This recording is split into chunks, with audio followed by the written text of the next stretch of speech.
YouTube! What is happening, people? I am back here with another video for you guys.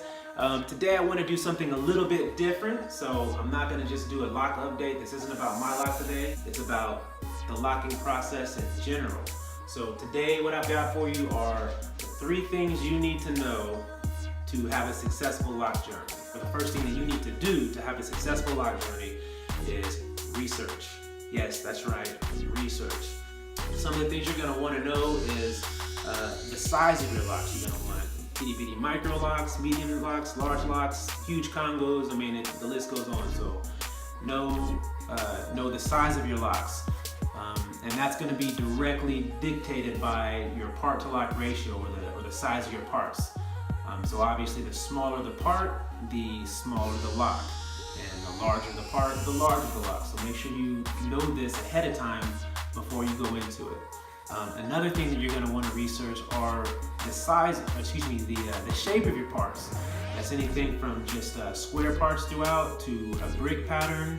You can do diamond, you can do freehand, or you can do freeform. So another thing that you're gonna need to know or want to know is what shape do you want your parts.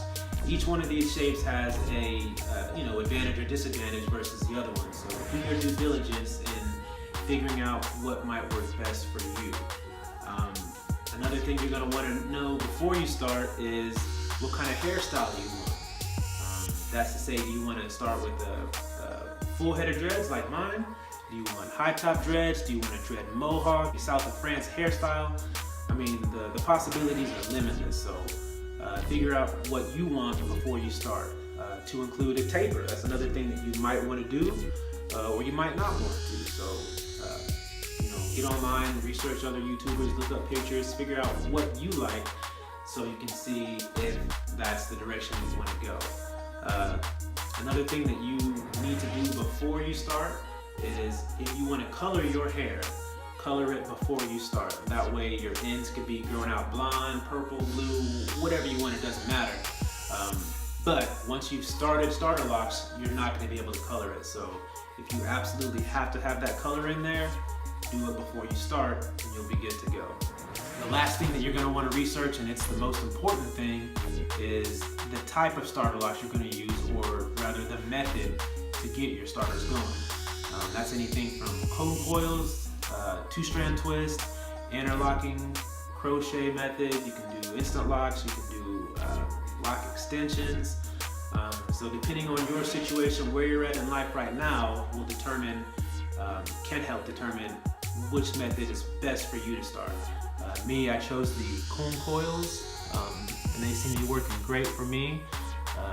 Other people, might not work for them. So again, do your research, find out what these different methods involve and the advantages and disadvantages of each one, just so you know what you're getting yourself into.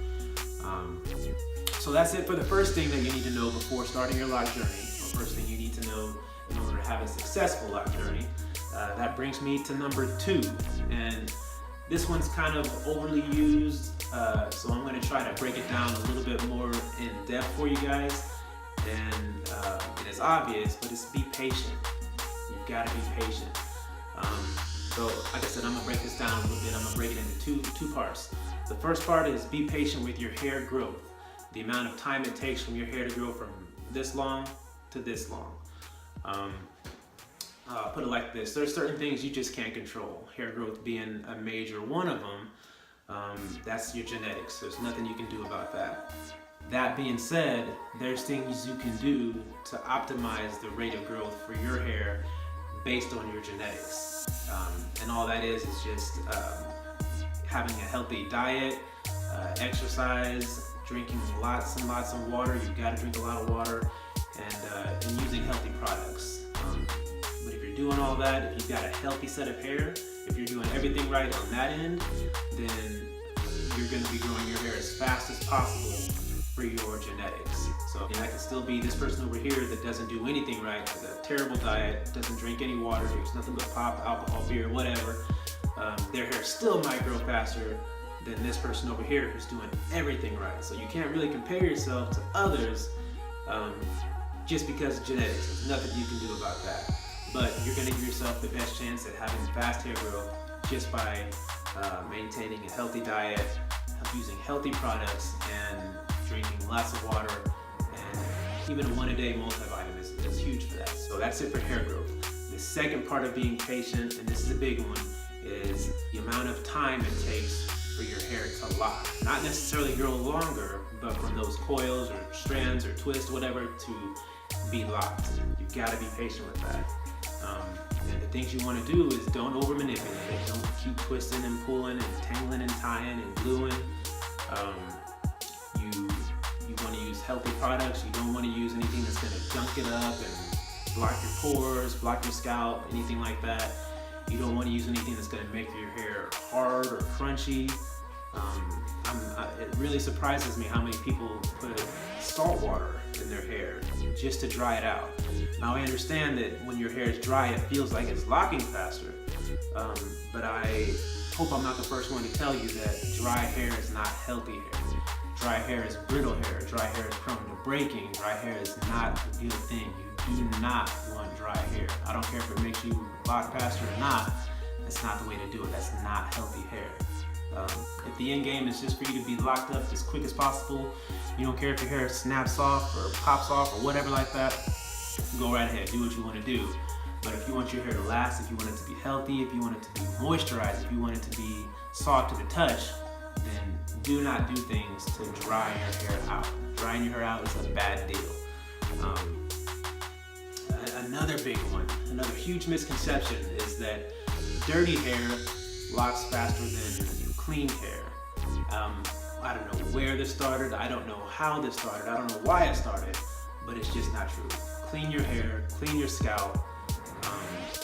There's not much else to it. That is just nasty to go around for 6 weeks, 8 weeks, 9 weeks, or whatever without washing your hair. That's just gross. No one wants to be around that. So make sure you are shampooing your hair on a regular basis. I mean, that might look like every 4 weeks for you, or every 3 weeks, or whatever.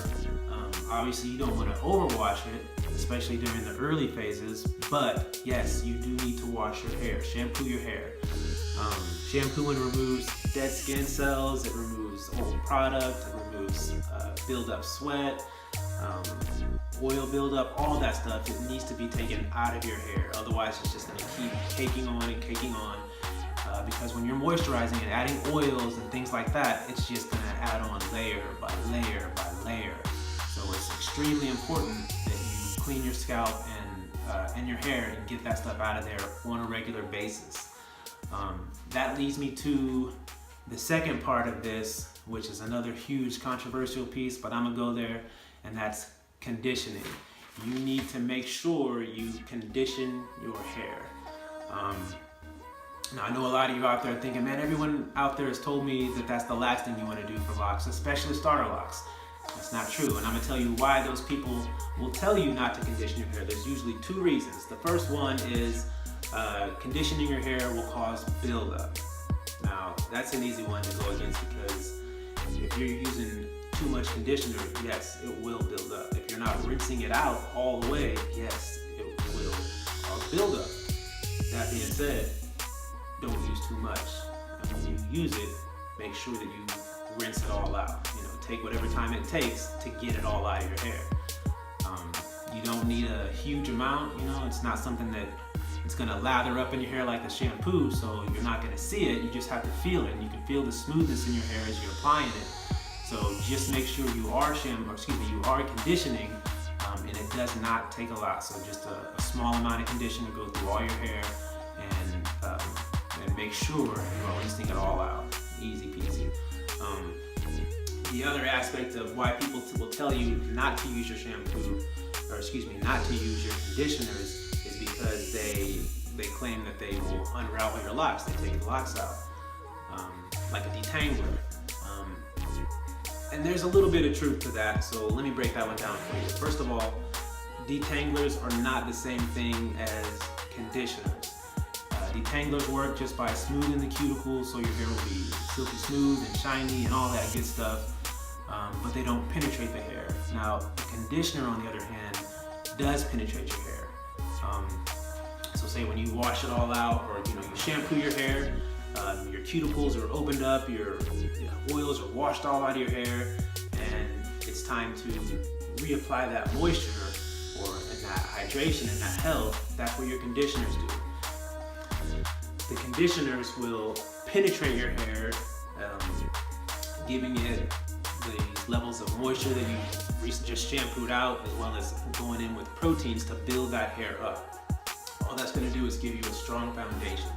It's going to make your hair as strong and healthy as possible, so when it comes time to stress your hair with things like retwisting, with styling, with coloring, all that stuff that normally would damage your hair and stress your hair out, if you have a strong foundation from shampooing and conditioning, it's going to be able to handle those things much easier. So it's extremely important that you do shampoo your hair. I don't care what anyone tells you, shampooing and conditioning are extremely important. That being said, yes, there is going to be some reversion. Some of the coils are going to come out. Some of the parts may be, come together and you have to re-separate it. Yes, your hair might take a little bit longer to wait, or a little bit longer to lock. It's the patience part, but the end result is you're going to have a strong foundation, a super strong foundation that's going to be able to handle all the stresses of styling, of twisting, of coloring, again, of all of that stuff, all because you took the time and you had the patience to shampoo and condition your hair. So I'll say it again, condition your hair. It's extremely important. That brings me to point number 3, and again, this is one that's brought up somewhat often, but it's really simple, and that's just be consistent. Be consistent with your shampoos, your conditioner, your maintenance. Make sure you are moisturizing your hair with the healthy oils regularly. And again, make sure you maintain a healthy body. Be consistent with your shampoos, your conditioner, your maintenance. Make sure you are moisturizing your hair with the healthy oils regularly. And again, make sure you maintain a healthy body and a healthy scalp. Make sure you're cleaning that scalp up. Good nutrition, drinking plenty of water on a regular basis. Again, a multivitamin is a good idea to start taking, and just try not to think about it too much. Just get into a routine, and for me, it's already been 4 months. Time flies super fast, so that's not even a big deal. The big deal is just making sure you are doing all the right things every step of the way to ensure you win in the end. So that's pretty much all I got, guys. We'll do a quick recap, and that is number 1, research. Research your part sizes, your lock sizes, the shape of your parts, the method to starting your locks, whether it's coils, 2-strand twist, etc. If you want to color your hair, do that before you start, and also know which hairstyle you want, whether it's full-headed dreads or high top dreads, or mohawk or anything like that. And again, number 2. Be patient. Be patient. Be patient. Your hair will grow. Just give it time. Give it what it needs. Feed your body. Have healthy nutrition, plenty of water, vitamins, all of that good stuff. And as far as the locking process, make sure you are shampooing and conditioning your hair. Keep it clean. Keep it nice. Keep it smelling good. And again, number 3 was consistency. Make sure you are staying consistent with your shampoos, your conditioners, your maintenance, your moisturizing. Make sure you are using your good, healthy oils and products regularly. Make sure you are maintaining a healthy body consistently. That's nutrition, exercise. Make sure you're having vitamins, and again, one of the most important is make sure you're drinking plenty of water.